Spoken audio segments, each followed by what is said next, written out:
ناظرین، حضرت کعب بن احبار، جن کا پورا نام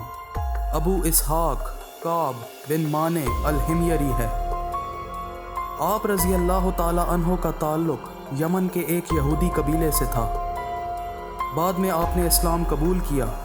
تو آپ کا بقیہ خاندان اور قبیلہ آپ رضی اللہ تعالی عنہ کا دشمن بن گیا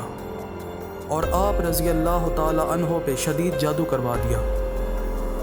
قعقاع بن حکیم سے روایت ہے کہ کعب احبار نے کہا، اگر میں چند کلمات نہ پڑھا کرتا تو یہودی مجھے گدھا بنا دیتے۔ لوگوں نے پوچھا وہ کلمات کیا ہیں؟ تو حضرت کعب رضی اللہ تعالی عنہ نے یہ دعا پڑھی جس کا ترجمہ ہے، میں اللہ کے چہرے کی پناہ لیتا ہوں جس سے عظیم کوئی اور چیز نہیں ہے، اور اس کے مکمل کلمات کے ساتھ پناہ چاہتا ہوں جن سے کوئی نیک یا بد آگے نہیں بڑھ سکتا،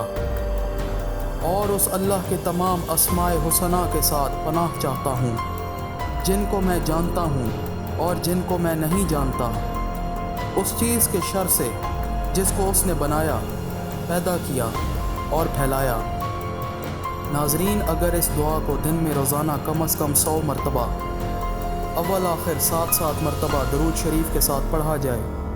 تو جادو کے مریض کو کافی افاقہ ہوگا۔